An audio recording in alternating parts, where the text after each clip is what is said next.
කොහොමද ඔයාලා හැමෝටම හැමෝම හදින් ඇති කියලා හිතනවා. මම කලින් vlog එකේ කතා කරා චෛත්‍ය බොමොළොව ඇමදීමේ ආනිසංස ගැන. අද මම කතා කරන්නේ මල් පූජා කිරීමේ ආනිසංසය ගැන. අපි බලමු මේ මොනවද කියලා. ලෞතර බුදුරජාණන් වහන්සේ උදෙසා කරන අග්‍රගණ ශ්‍රේෂ්ඨතුම් පූජාවක් තමයි මල් පූජාව.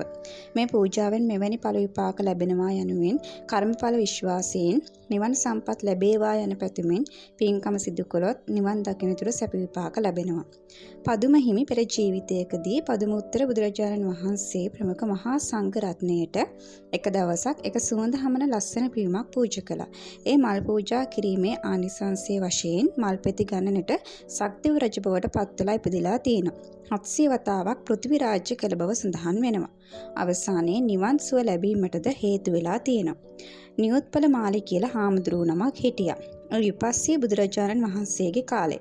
එක දවසක් විපස්සී බුදුරජාණන් වහන්සේට නියොත්පල මාලි හාමුදුරුවෝ උපුල් මල් 3ක් පූජා කරනවා.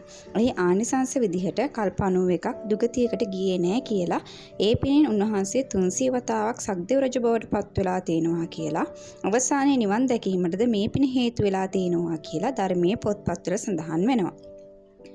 සකුත්පල මාලක තෙරණිය පෙර ජීවිතයක සිකී බුදුරජාණන් වහන්සේට මහණෙල් මල් 7ක් එකග වූ පිරිසිදු වූ යහපත් වූ සිතින් නුවණ යොදාගෙන පූජා කළ ආනිසංසයෙන් වාර 77ක් දෙව්ලොවට අධිපතිව සිටින සක්දෙවිඳුගේ අගමෙහිසිය බවට පත් වෙලා තියෙනවා.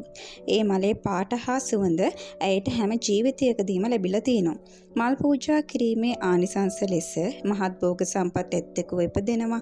පහත් කුලවල නොඉපදු උසස් කුලවල ඉපදෙනවා. කැමැති වාහන ලැබෙනවා. කිසිම ආත්මික අන්ධයෙක් ගොළුෙක් බිහිරි කෙනෙක් වෙලා ඉපදෙන්නේ නැහැ. සෑම කල්හිම අන් අයගේ ආදරයට ගෞරවයට පාත්‍ර වෙනවා.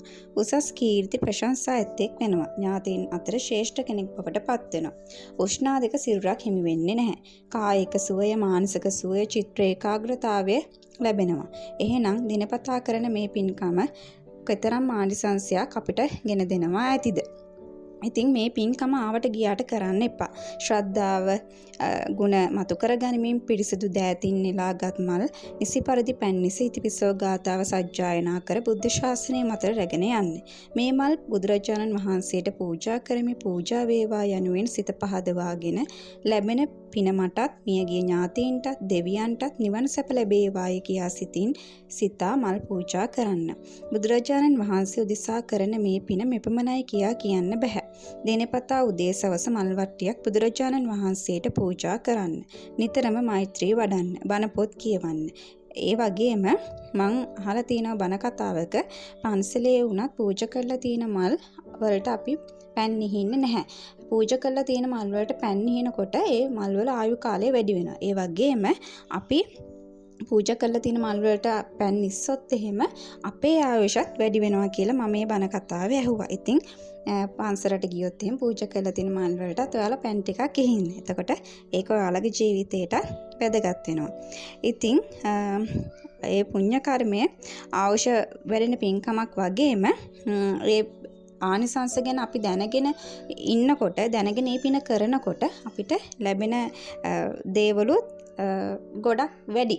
මොකද මේ විශ්වය හැමදේම අපිට ලබා දෙනවා. ඒ වගේම මේ නිවන කරා යන ගමනට ඒක ලොකු පිටුවහලක් වෙනවා.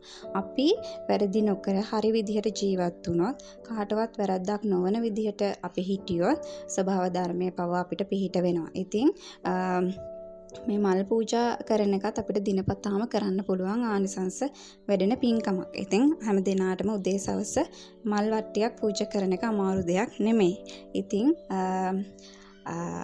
මම වගේම ඔබ හැම දිනාම නිවන කරා යන ගමනට මේක ලොකු පිටුවහලක් වෙනවා. මම තවත් ආනිසංස තියෙන පුණ්‍ය කර්ම ගැන ඔයාලට වීඩියෝ කරන්න බලාපොරොත්තු වෙනවා. ඉතින් නිවන් මගට බැස නිවන් සුව පතාම නිරන්තරයෙන් පින්දහම් සිදු කරන්න කියමින් මගේ මේ වීඩියෝ එක මම අදට නවත්තනවා. එතකන් ඔයාලා හැමෝටම මම තවත් අලුත් වීඩියෝ එකකින් හම්බ වෙනකන් තෙරුවන් සරණයි.